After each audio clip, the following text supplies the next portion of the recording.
Today, it's the government fixing the price on insulin. What's next? Gas? Food? History tells us that price fixing doesn't work. That is Kathy McMorris Rodgers, Republican in the House, arguing for our government to continue to do absolutely nothing to help people be able to afford life-saving, life-maintaining medicine. Now, thankfully in this case, those Republicans lost, at least in the House.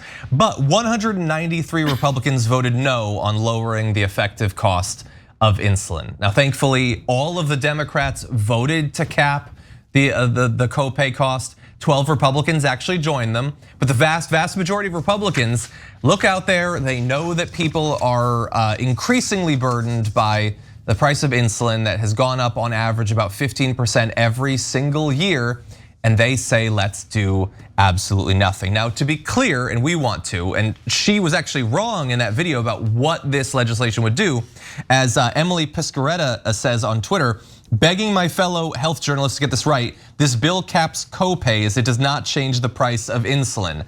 This is not technically price fixing.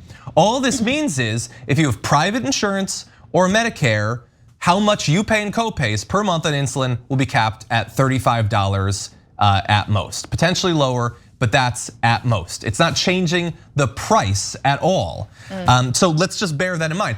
It also, on the other hand, means that even if this does get through the Senate, which, the Senate, this only affects people who have private insurance or Medicare. There are plenty of people who are not going to find it any easier to get their insulin. So it's a win to some extent, or at least it puts us on the path to a win, but let's bear in mind all of that. Now, really fast, as I said, it would cap it at $35. There's a few numbers, and look, we went over this on TDR, but they're just too important to miss here. According to government data, insulin costs about 800% more in the US than in other developed countries.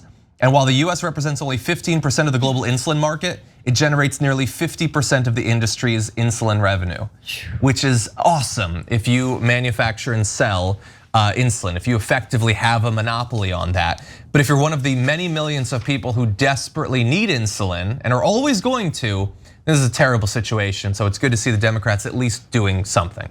I think in terms of the fact that it's at 800%, like that blows me away. But at the same time, that's so on par for exactly what our nation represents. And the fact that it's willing to price gouge people on something that they need to be able to live. It's sad that it's only happening now in terms of there being efforts in Congress to get something like this passed and the fact that it doesn't even limit insulin in terms of the amount of money it's gonna cost, just the copay itself. We are so tethered to a system that is so much just less about humanity and more about money. Yeah, and Republicans know that. They know that, and they know that they're being gouged too. And if there's one thing Republicans always say, and they hate not saving money. They hate that. They don't know how are we gonna pay for it? Oh, we're being gouged. Oh, you got a better deal.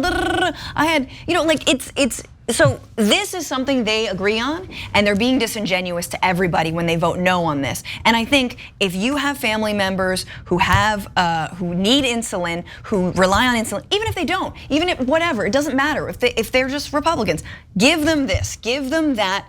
Vote and show it to them and say, look, this is how Republicans, this is what they think about us getting affordable meds, right? Because you can't refute that vote. Why are they doing that? I talked to politicians in Utah, right? This was for my MSNBC special. We won't talk about it. The point is, where they were like, look, it is cheaper for us as employers, state employers, to send our state employees to Mexico, put them up in a 5-star hotel for 3 days, fly them back first class, to and from first class, and so that they can go buy their insulin or their Humira or any other jacked up pharmaceutical that we have in this country, and then come back. The state wants to save money. Utah's a red state. Yeah. And they know that. And it's the one thing, again, it's super partisan. They're just doing it because they're partisan hacks.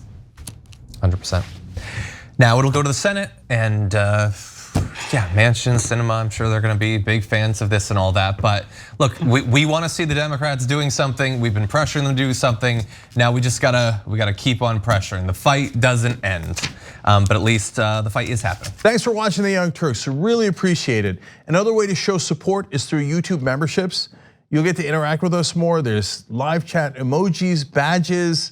You've got emojis of me, Anna, John, JR. So those are super fun. But you also get playback of our exclusive member-only shows and specials right after they air. So all of that, all you gotta do is click that join button right underneath the video. Thank you.